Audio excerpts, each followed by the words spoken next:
Hey guys, today we're going to look at a strange rock cutting technology at this 1,000-year-old temple called Preah Vihear in Cambodia.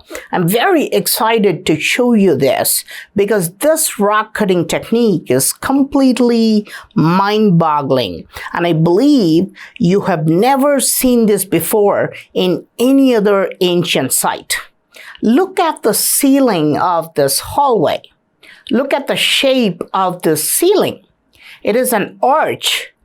In architecture, we call this a vault, but something is very strange about these rocks.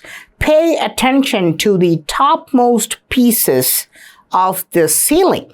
This is extraordinary because these are actual arch-shaped stone blocks made of solid sandstone. Ancient builders have actually taken solid sandstone blocks and converted them into curved arches. The top blocks are known as keystones, and the keystones of this hallway have been bent like pieces of rubber. If we horizontally tilt this picture, you can see how curved these arches are. The degree of curve is just incredible. But is this really unique?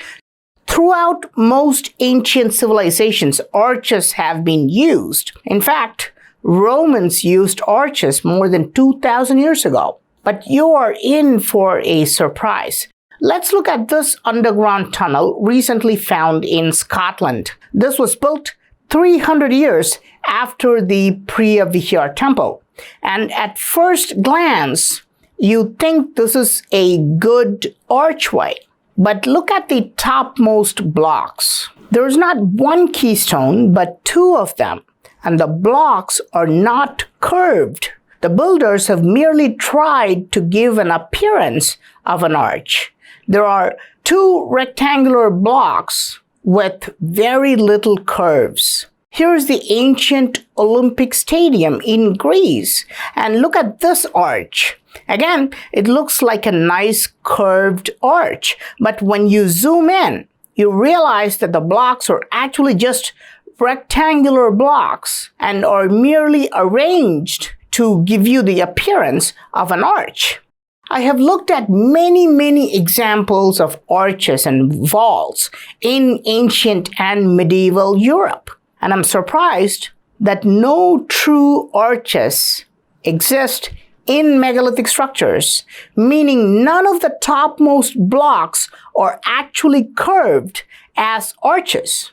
But here, in this remote part of Cambodia, we see how ancient Hindus have bent rocks and created true arches. Forget ancient times. What about today? Do we create true arches today? This is an ancient vault in Greece, and the top blocks have fallen and have been repaired with new stone blocks recently. But again, look, even the new blocks are actually rectangular blocks with very little curves. Why? Why is it such a problem to create arches or curves in stone? To cut anything into a straight line is relatively easy. All we need is a tool harder than the material. This is wood, and I can easily put a line on it with a thread and then cut it with a harder material like a hacksaw. The hacksaw is obviously harder than the wood. So all I have to do is basically take this piece of wood and then put a straight line on it. And then I can cut it into a straight line. So this is not a problem at all. So you can see I've gone almost all the way to the end of the wood block. Now, all I have to do is just go to the end. And now, I have cut this almost perfectly straight without the use of any complicated tool, simply because I can use my arm to make a straight line motion easily. So this is not a problem when you want to make rectangles or square blocks. But when you have to make an arch or a semicircle or any kind of a perfect curve, that's not hard to do. It's actually impossible because you cannot have your arm follow the same motion again and again and again in a curve. I will end up doing a poor job and then try to polish it. Why? Because your arm cannot follow the motion of a perfect curve or an arch repeatedly. I would need computerized mechanism. I would need something like a modern day CNC machine to cut it with a tool like this and make a perfect arch. Because if you look at the ceiling of the Priya Vihar temple, we don't see one arched stone block. We see hundreds of them, and we see that all these arched stone blocks have the same degree of curve. There's no difference, which means they were created identically. And that's impossible manually with just using tools like hacksaw, or if you're going to look at huge saws or chisels and hammers, that's impossible to do on sandstone. And if you look at the Priya Vihar temple from the outside, they've also made the outside into arches. You would think maybe the outsides are just rectangular, the outside edges are just rectangular. No, even the outside is made into arches, which means what the ancient builders have done is something extraordinary. They've taken rectangular stone blocks and they've sort of bent them into perfect arches. Perhaps ancient builders used advanced machining technology, and I've already shown you examples of machining in this temple itself.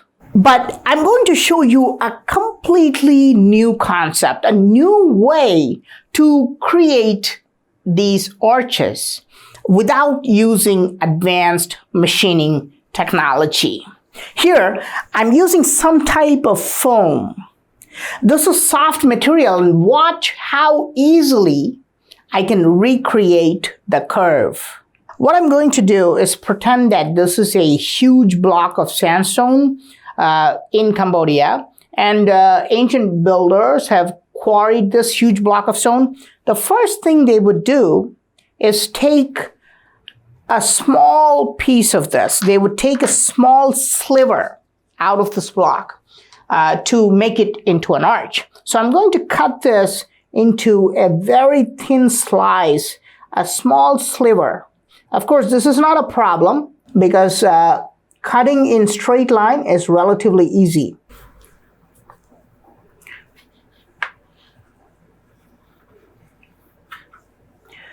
Now, we have this thin slice, and we're going to, you can see this is a very thin sliver, and we're going to convert this into an arch. Okay, so let's put this here. Okay, so we're going to convert this thin slice into an arch. Now, to do this, all I need is a tool like a divider. This is a very simple tool. We can easily make this. This is a primitive tool, actually. Now, I'm just going to measure, a certain number. Let's say this is about 2 centimeters. I'm going to find a specific center. Make sure that this is my center. Okay, and then I'm going to make an arch.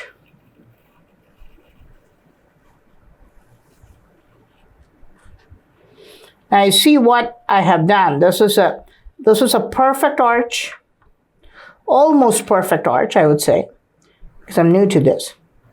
Now, I'm going to just increase the radius a little bit, make it twice, let's say about 4 centimeters. Use the same center, right? And then I'm going to make another arch. Now see how perfectly this is turning out. This is my first time doing this, and even so, you realized that this is nearly perfect. Now with a few attempts, I'm sure I can make a perfect arch with this technique. Now all I have to do is remove this piece, and you can see this arch. This is what ancient builders have done. Now, the beauty of this, we can recreate as many arches, as many identical arches as we want, because we know the measurement. You know, the first radius was 2 centimeters and the second radius was 4 centimeters. And all I need is a divider, a ruler, not even a ruler, 2 measurements. This could be 2 strings of thread for measurement, and then I can make perfect replicas of the same arch and use them on the ceilings of the temple. I think this is the technique ancient builders of Cambodia used to create these perfect arches. What do you think? But there's one little problem. To create arches using this technique, the material has to be as soft as foam. It's impossible to make these arches with a hard stone like sandstone.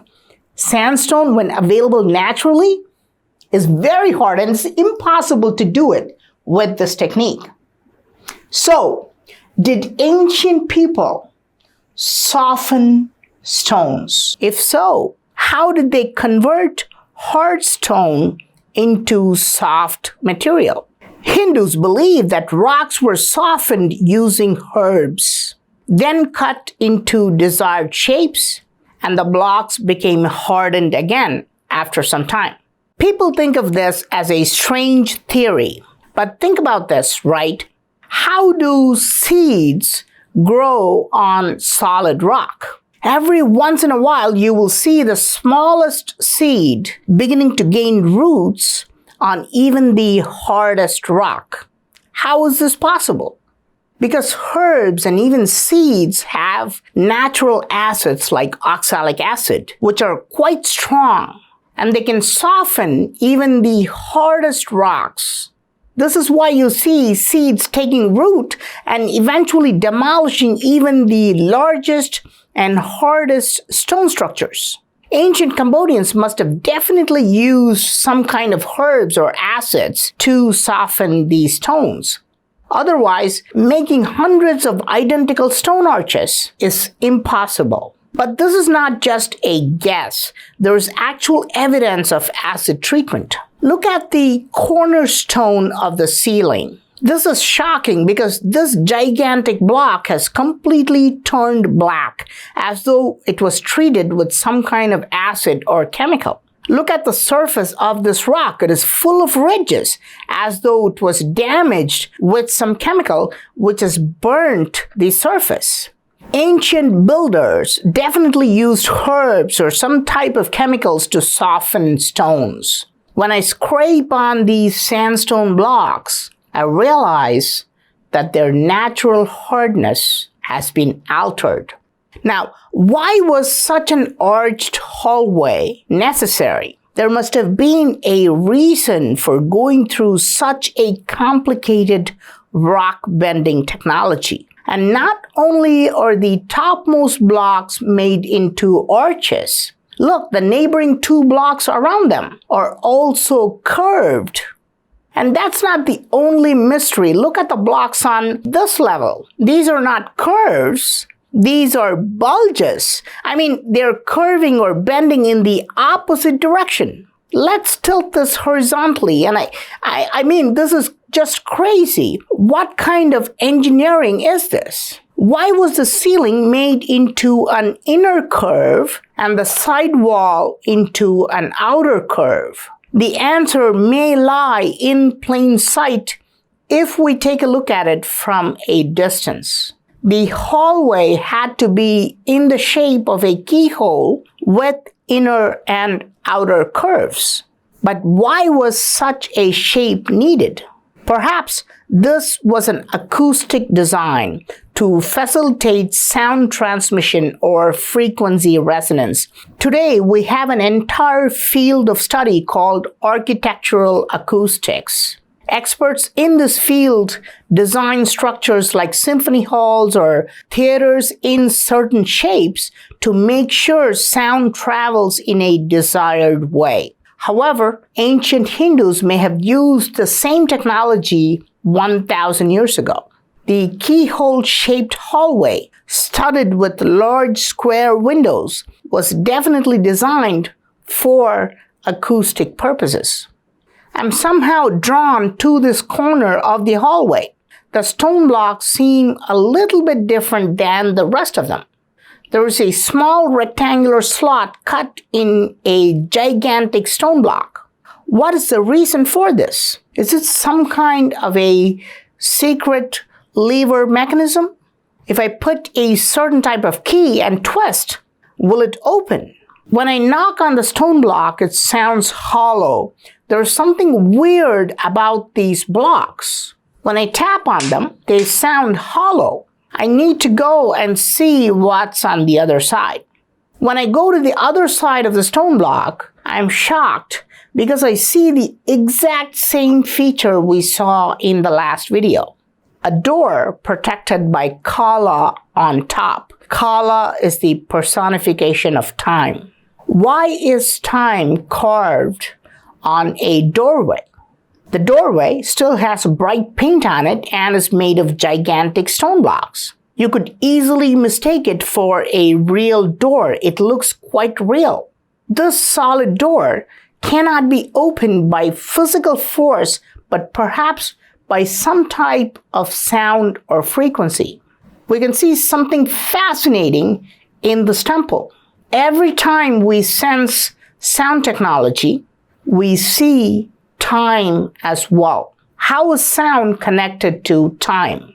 Can we unlock time by using sound? Please let me know your thoughts in the comment section. I am Praveen Mohan. Thanks a lot for watching. Don't forget to subscribe and also click on the bell button to get all the updates. Please give this video a thumbs up and do share it with your friends. I'll talk to you soon. Bye.